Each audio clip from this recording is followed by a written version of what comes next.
सोमवार का दिन शंकर भगवान को समर्पित होता है। आज के दिन भक्त भोलेनाथ को प्रसन्न करने के लिए विशेष पूजा अर्चना करते हैं। कुछ लोग आज के दिन व्रत भी रखते हैं ताकि शिव की विशेष कृपा प्राप्त की जा सके। बाबा भोलेनाथ के आशीर्वाद के लिए आप भी सोमवार का व्रत कर रहे हैं तो शिव व्रत कथा को पढ़कर या सुनकर इस उपवास को पूर्ण करें। नारद पुराण के अनुसार सोमवार व्रत में व्यक्ति को प्रातः स्नान करके शिव जी को जल और बेलपत्र चढ़ाना चाहिए तथा शिव गौरी की पूजा करनी चाहिए। शिव पूजन के बाद सोमवार व्रत की कथा सुननी चाहिए। इसके बाद केवल एक ही समय भोजन करना चाहिए। साधारण रूप से सोमवार का व्रत 3 दिन के तीसरे प्रहर तक होता है। सोमवार व्रत 3 प्रकार के होते हैं, एक प्रति सोमवार व्रत, एक सौम्य प्रदोष व्रत और एक 16 सोमवार व्रत। इन सभी व्रतों के लिए एक ही विधि होती है। एक समय की बात है, किसी नगर में एक साहूकार रहता था। उसके घर में धन की कोई कमी नहीं थी, उसके कोई संतान नहीं थी। इस कारण वह बहुत दुखी था। पुत्र प्राप्ति के लिए वह प्रत्येक सोमवार व्रत रखता था। पूरी श्रद्धा के साथ शिव मंदिर में जाकर भगवान शिव और पार्वती जी की पूजा करता था। उसकी भक्ति देखकर एक दिन मां पार्वती प्रसन्न हो गई और भगवान शिव से उस साहूकार की मनोकामना पूर्ण करने का आग्रह किया। पार्वती जी की इच्छा सुनकर भगवान शिव ने कहा, हे पार्वती, इस संसार में हर प्राणी को उसके कर्मों का फल मिलता है। जिसके भाग्य में जो हो उसे भोगना ही पड़ता है। लेकिन पार्वती जी ने साहूकार की भक्ति का मान रखने के लिए उसकी मनोकामना पूर्ण करने की इच्छा जताई। माता पार्वती के आग्रह पर शिव जी ने साहूकार को पुत्र प्राप्ति का वरदान तो दिया, लेकिन साथ ही यह भी कहा कि उसके बालक की आयु केवल 12 वर्ष होगी। माता पार्वती और भगवान शिव की बातचीत को साहूकार सुन रहे थे। उसे ना तो इस बात की खुशी थी, ना ही दुख। वह पहले की भांति शिव जी की पूजा करता रहा। कुछ समय के बाद साहूकार के घर एक पुत्र का जन्म हुआ। जब वह बालक 11 वर्ष का हुआ तो उसे पढ़ने के लिए काशी भेज दिया गया। साहूकार ने पुत्र के मामा को बुलाकर उसे बहुत सारा धन दिया। कहा कि तुम इस बालक को काशी विद्या प्राप्ति के लिए ले जाओ। मार्ग में यज्ञ करना, जहाँ भी यज्ञ कराओ वहां ब्राह्मणों को भोजन कराते हुए, दक्षिणा देते हुए जाना। दोनों मामा भांजे इसी तरह यज्ञ कराते, ब्राह्मणों को दान दक्षिणा देते काशी की ओर चल पड़े।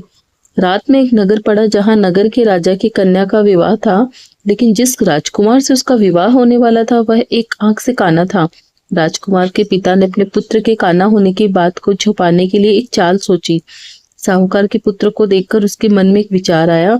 उसने सोचा, क्यों न इस लड़के को दूल्हा बनाकर राजकुमारी से विवाह करा दूं। विवाह के बाद इसको धन देकर विदा कर दूंगा और राजकुमारी को अपने नगर ले जाऊंगा। लड़के को दूल्हे के वस्त्र पहनाकर राजकुमारी से विवाह करा दिया गया। लेकिन साहूकार का पुत्र ईमानदार था, उसे यह बात न्याय संगत नहीं लगी। उसने अवसर पाकर राजकुमारी की चुन्नी के पल्ले पर लिखा कि तुम्हारा विवाह तो मेरे साथ हुआ है, लेकिन जिस राजकुमार के संग तुम्हें भेजा जाएगा वह एक आंख से काना है। मैं तो काशी पढ़ने जा रहा हूँ। जब राजकुमार ने चुन्नी पर लिखी बातें पढ़ी तो उसने अपने माता पिता को यह बात बताई। राजा ने अपने पुत्री को विदा नहीं किया, जिससे सारी बारात वापस चली गई। दूसरी ओर साहूकार का लड़का और उसका मामा काशी पहुंचे। वहां जाकर उन्होंने यज्ञ किया। जिस दिन लड़के की आयु 12 साल की हुई उसी दिन यज्ञ रखा गया। लड़के ने अपने मामा से कहा कि मेरी तबीयत कुछ ठीक नहीं है। मामा ने कहा कि तुम अंदर जाकर सो जाओ। शिवजी के वरदान के अनुसार कुछ ही देर में उस बालक के प्राण निकल गए। मृत भांजे को देख उसके मामा ने विलाप करना शुरू किया। संयोगवश उसी समय शिवजी और माता पार्वती उधर से जा रहे थे। पार्वती ने भगवान से कहा, स्वामी, मुझे इसके रोने का स्वर सहन नहीं हो रहा, आप इस व्यक्ति के कष्ट को अवश्य दूर करें। जब शिवजी मृत बालक के समीप गए तो वह बोले, यह उसी साहूकार का पुत्र है जिसे मैंने 12 वर्ष की आयु का वरदान दिया। अब इसकी आयु पूरी हो चुकी है। लेकिन मातृभाव से विभोर माता पार्वती ने कहा, हे महादेव, आप इस बालक को और आयु देने की कृपा करें, अन्यथा इसके वियोग में इसके माता पिता भी तड़प तड़प कर मर जाएंगे। माता पार्वती के आग्रह पर भगवान शिव ने उस लड़के को जीवित होने का वरदान दिया। शिव जी की कृपा से वह लड़का जीवित हो गया। शिक्षा समाप्त करके लड़का मामा के साथ अपने नगर की ओर चल दिया। दोनों चलते हुए उसी नगर में पहुंचे जहां उसका विवाह हुआ। उस नगर में भी उन्होंने यज्ञ का आयोजन किया। उस लड़के के ससुर ने उसे पहचान लिया और महल में ले जाकर उसकी खातिरदारी की और अपनी पुत्री को विदा किया। इधर साहूकार और उसकी पत्नी भूखे प्यासे रहकर बेटे की प्रतीक्षा कर रहे थे।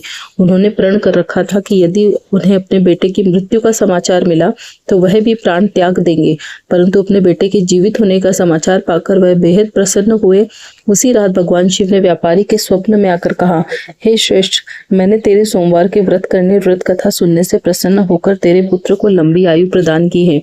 इसी प्रकार जो कोई सोमवार का व्रत करता है या कथा सुनता या पढ़ता भी है, उसके सभी दुख दूर होते हैं और समस्त मनोकामनाएं पूर्ण होते हैं। जय भोलेनाथ। सोमवार के व्रत के दिन श्री शिवाय नमस्तुभ्यम का जाप करने से भी भगवान शिव अत्यंत प्रसन्न होते हैं। आप सभी के लिए यह सोमवार का व्रत मंगलमय हो। भगवान शिव आप सभी की शुभ मनोकामनाएं पूर्ण करें। हरे कृष्ण।